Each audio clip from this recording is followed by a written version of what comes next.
सोमवार का व्रत कथा करना बहुत ही लाभदायक माना जाता है। हिंदू मान्यताओं के अनुसार भगवान शिव और माता पार्वती अपने भक्तों से खुश होकर उनकी सभी मनोकामनाओं को पूरा करते हैं। सोमवार का व्रत कथा करने से पूरी होती है मनोकामनाएं। माता पार्वती और भगवान शिव करते हैं सभी दुखों का नाश। सोमवार के दिन अवश्य सुननी चाहिए यह व्रत कथा। हिंदू धर्म में सोमवार का व्रत करना बहुत मंगलकारी माना गया है। इस दिन बाबा भोलेनाथ और माता पार्वती की पूजा की जाती है।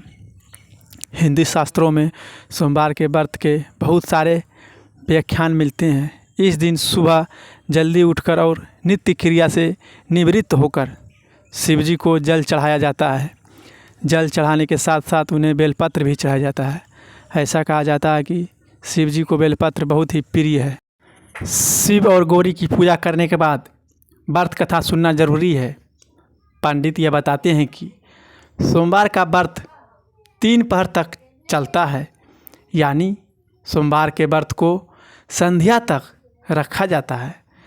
अगर कोई सोमवार का व्रत रखना चाहता है तो वह 3 तरह से यह व्रत रख सकता है।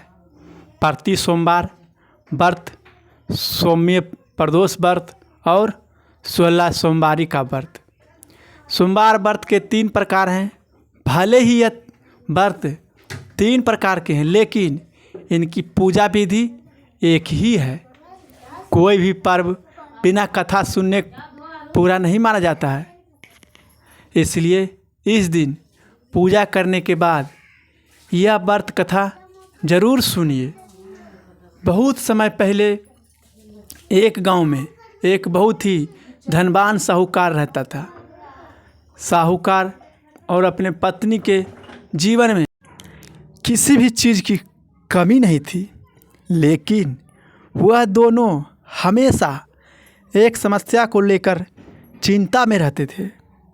समस्या यह थी कि उनका एक भी संतान नहीं था। संतान के लिए साहूकार शिव भक्ति में लीन रहता था।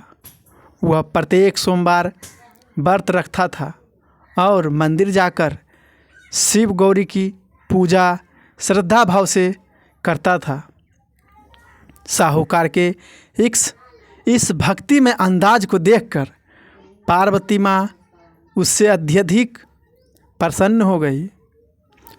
पार्वती माँ ने भगवान शिव से कहा कि वह साहूकार की इच्छाओं को पूरा कर दे। इस पर भगवान शिव ने अपनी प्रतिक्रिया देते हुए कहा कि एक प्राणी अपने कर्मों का फल उसके जीवन में भोग कर जाता है। पार्वती माँ अपने दयालु स्वभाव के वजह से शिव जी से आग्रह करती रही। माँ पार्वती के ममतामयी स्वभाव को देखकर शिव जी उनकी इच्छा पूरी करने के लिए तैयार हो गए। शिव जी ने साहूकार को पुत्र का वरदान दिया और कहा कि साहूकार का पुत्र सिर्फ 12 साल तक जीवित रहेगा। साहूकार दोनों की बातें को ध्यानपूर्वक सुन रहा था। भगवान शिव का जो फैसला था वह उसे स्वीकार था। उसने ना ही खुशी जताई ना ही दुख। पहले की तरह वह अभी भी भगवान शिव की पूजा बहुत हुई श्रद्धा भाव से करता रहा। कुछ समय बाद साहू के घर में किलकारियाँ गूंजी और उसे पुत्र प्राप्ति हुई। धीरे धीरे समय बीतता गया और उसका पुत्र 11 वर्ष का हो गया। साहूकार ने अपने पत्नी के भाई को बुलाया और उसे आदेश दिया कि वह उसके पुत्र को काशी ले जाए और वहाँ विद्या प्राप्त कराए। साहूकार ने अपने पुत्र की मामा को झोली भर के धन दिया और कहा कि रास्ते में जाते जाते तुम यज्ञ करवाते जाना और अपने यज्ञ के दौरान वहाँ मौजूद सभी ब्राह्मणों को भोजन करवाना और उन्हें दक्षिणा देना। साहूकार का आदेश मिलते ही मामा और भांजे काशी जाने के लिए निकल पड़े। रास्ते में उन्होंने जहाँ भी यज्ञ करवाया वहाँ ब्राह्मणों को भोजन कराने के साथ साथ दक्षिणा भी दिया। रास्ते में एक गांव आया जहां का राजा अपनी बेटी की शादी करवाने की तैयारियां कर रहा था। जिस राजकुमार से राजा की बेटी की शादी होनी थी वह कान्हा था। यह बात राजा को नहीं बताई गई थी। राजकुमार के पिता ने जब साहूकार के बेटों को देखा तो उसने अपने मन में एक तकरीब सोची। उसने विवाह के समय अपने बेटे की जगह साहूकार के बेटे को बैठा दिया। साहूकार का बेटा ईमानदार था। उसने राजा की बेटी के दुपट्टे पर यह लिखा कि वह उसका होने वाला पति नहीं है, उसका होने वाला पति काना है, अंधा है, और वह तो साहूकार का बेटा है जो काशी पढ़ने जा रहा था। यह पढ़कर राजकुमारी ने अपने पिता को सारी बात बता दी, जिसकी वजह से बारात को वापस जाना पड़ा। कुछ दिन बाद मामा और भांजे काशी पहुंच गए और वहां जाकर यज्ञ कराने लगे। जिस दिन साहूकार का बेटा 12 साल का होने वाला था उस दिन भी यज्ञ कराया गया। थोड़ी देर में साहूकार के बेटे ने अपने मामा से कहा कि उसकी तबीयत खराब लग रही है और वह अंदर सोने जा रहा है। भगवान शिव ने साहूकार के बेटे के विधि में जो लिखा था ठीक वैसा ही हुआ। अपने भांजे को मृत पाकर मामा रोने लगा। उसी दौरान माँ पार्वती और भगवान शिव वहाँ से जा रहे थे।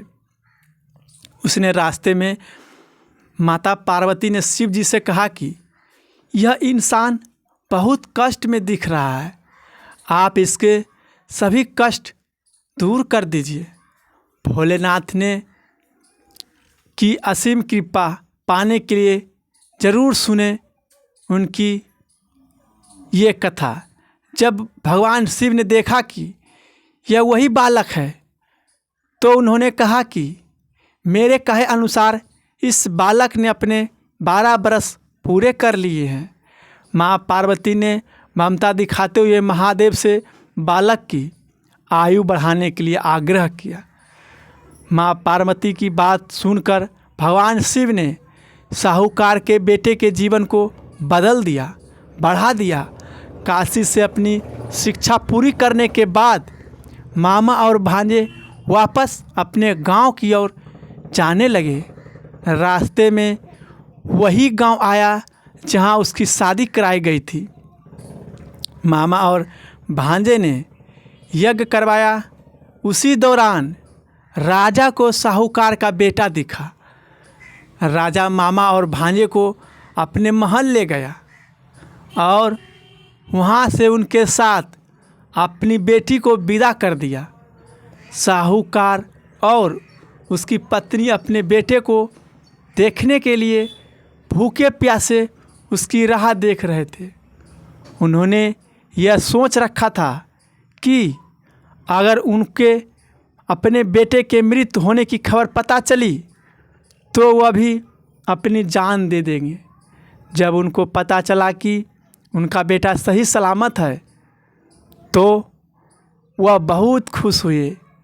जिस दिन उनका बेटा घर आया था उस रात साहूकार के सपने में भगवान शिव जी ने दर्शन दिए थे। भगवान शिव जी ने कहा कि वह साहूकार के व्रत और कथा सुनने से बहुत खुश हुए थे, इसलिए उन्होंने उनके पुत्र के जीवन काल को बढ़ा दिया था।